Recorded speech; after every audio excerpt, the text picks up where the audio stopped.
రేవంత్ సర్కార్ అసమర్థ పాలన తెలంగాణ రైతులకు శాపంగా మారింది. కేసీఆర్ పాలనలో 10 ఏళ్ల సాగు వైభవం నేడు కాంగ్రెస్ ఏలుబడిలో దుర్భరమైంది. రైతులకిచ్చిన హామీలను తుంగలో తొక్కిన రేవంత్ యూరియా సప్లైను పూర్తిగా చేతులెత్తేశాడు. ఇప్పుడు తెలంగాణలో అన్నదాతల యూరియా కష్టాలు అరణ్య రోదనగా మారాయి. అన్ని జిల్లాల్లోని మండల కేంద్రాల్లో యూరియా రైతుల క్యూలైన్లు దర్శనమిస్తున్నాయి. సహకార కేంద్రాల దగ్గర రోజుల తరబడి రైతులు యూరియా బస్తాల కోసం పడిగాపులు కాస్తున్నారు. ఎక్కడ చూసినా నో స్టాక్ బోర్డులే దర్శనమిస్తున్నాయి. పొలాల్లో ఉండాల్సిన రైతులు ఎరువుల కోసం షాపుల ముందే నిరీక్షిస్తున్నారు. తెలంగాణలో మళ్లీ సమైక్య కాలం నాటి యూరియా కష్టాలు దాపురించాయి.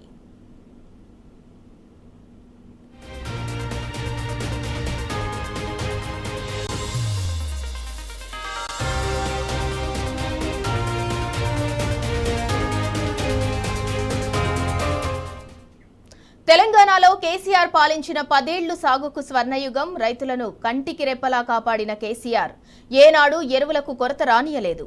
కేంద్రంతో కొట్లాడి ప్రతి సీజన్కు ముందే యూరియా నిల్వలు సమృద్ధిగా ఉండేలా చర్యలు తీసుకునేవారు. కానీ ఇప్పుడు సోయిలేని రేవంత్ సర్కార్ పాలనలో ఎరువులకు కరువు వచ్చింది. ఒకవైపు కేంద్రం నుంచి డిమాండ్కు తగ్గట్టుగా యూరియా రప్పించలేక, మరోవైపు యూరియా బ్లాక్ మార్కెట్ మాఫియాను నియంత్రించలేక ప్రభుత్వం చేతులెత్తేసింది. అందుకే పోలీస్ బందోబస్తు నడుమ రైతులకు యూరియా సరఫరా చేసే దుస్థితి తలెత్తింది.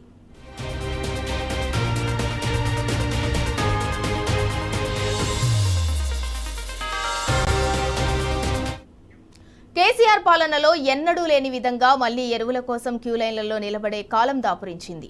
సమైక్య రాష్ట్రం నాటి పరిస్థితులను కాంగ్రెస్ సర్కార్ తిరిగి తెచ్చింది. సహకార సంఘాల ముందు రైతులు యూరియా కోసం పడిగాపులు కాస్తున్నారు. క్యూలైన్లలో చెప్పులు, పాస్బుక్లు, ఆధార్ కార్డులు పెట్టి మరీ నిరీక్షిస్తున్నారు. అటు యూరియా కొరత విషయంలో బీజేపీ, కాంగ్రెస్ పార్టీలు రైతులతో ఆడుకుంటున్నాయి. ఒకవైపు కేంద్రం తెలంగాణకు అవసరానికి మించి యూరియా ఇచ్చామని చెబుతోంది. మరోవైపు కేంద్రం ఇస్తలేదని రేవంత్ సర్కార్ చేతులెత్తేసింది. కాంగ్రెస్, బీజేపీ రాజకీయ క్రీడలో తెలంగాణ రైతులు నలిగిపోతున్నారు.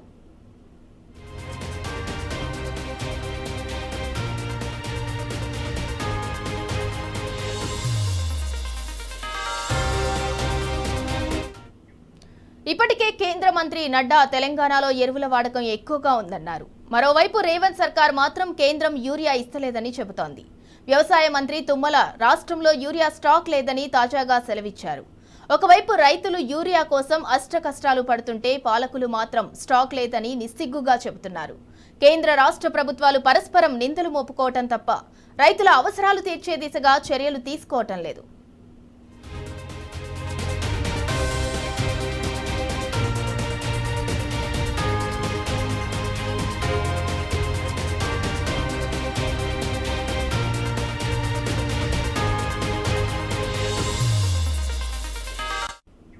ఒకవైపు యూరియా కొరత రైతులను వేధిస్తుంటే మరోవైపు బ్లాక్ మార్కెట్లో దళార్ల దందా యథేచ్ఛగా సాగుతోంది. ఇదే అదునుగా యూరియాను భారీ ధరకు అమ్ముతున్న వ్యాపారులు రైతులను నిట్ట నిలువునా ముంచుతున్నారు. బస్తా యూరియా గరిష్టంగా 266 రూపాయలకు అమ్మాల్సి ఉండగా ఏకంగా 400 రూపాయలకు అమ్ముతున్నారు. ఇలా రాష్ట్ర వ్యాప్తంగా ఎక్కడ చూసినా యూరియా ధరల మోత మోగుతోంది.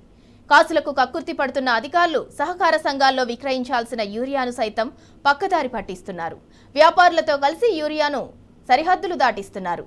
ఇంత జరుగుతున్నా రేవంత్ సర్కార్ చోద్యం చూస్తుండటం ఘోరం, దారుణం.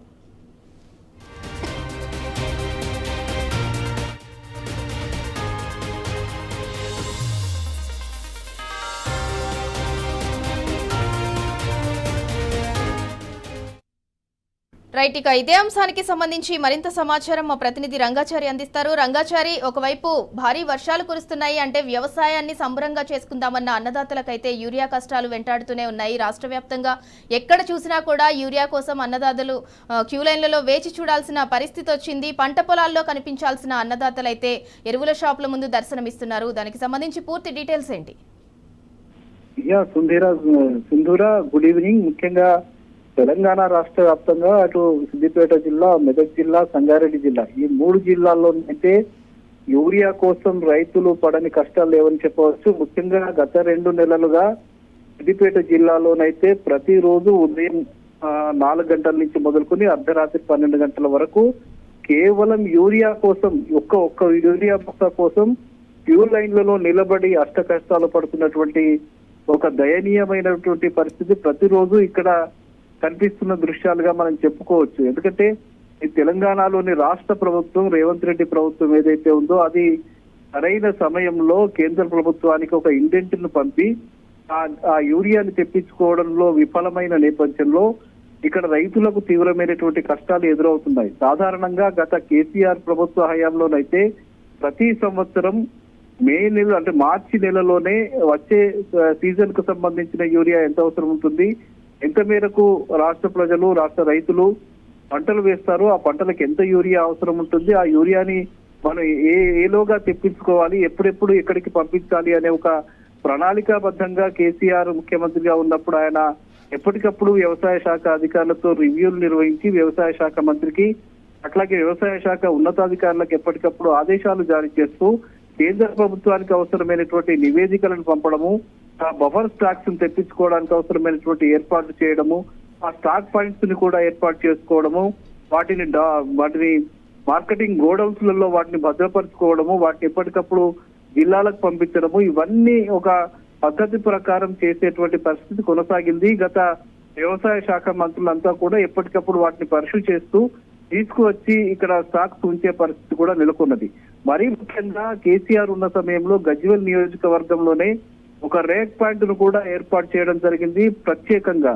అంటే దాని ద్వారా ఒక రైలు గూడ్స్ రైలు ద్వారా మొత్తంగా యూరియాకు సంబంధించిన బస్తాలని టన్నుల కొద్ది ఇక్కడికి తీసుకువచ్చి ఈ రేక్ పాయింట్స్ లలో వాటిని భద్రపరిచి ఇక్కడి నుంచి మొత్తంగా తెలంగాణ రాష్ట్రంలో ఉన్నటువంటి ఉత్తర దక్షిణ తెలంగాణలోకి అన్నిటికీ కూడా ఇక్కడి నుంచి పంపించేటువంటి ఒక నెట్వర్క్ ని ఆయన తయారు చేసి ప్రత్యేకంగా గజ్వేల్లో సిద్దిపేట జిల్లా గజ్వేల్లో ఒక రేక్ పాయింట్ కూడా ఏర్పాటు చేయడం అనేది జరిగింది.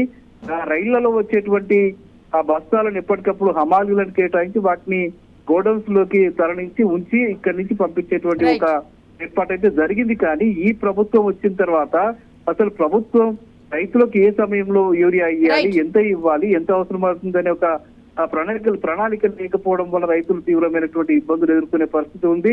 అది సిద్దిపేట జిల్లాలో రోజు కొనసాగుతుంది. సిద్దిపేట, గజ్వేలు, దుబ్బాకల్లో ప్రతిరోజు పడిగాపులు కాస్తున్నటువంటి పరిస్థితి, రైతులు ఇబ్బందులు ఎదుర్కొన్న పరిస్థితి కొనసాగుతుంది. సింధూరా.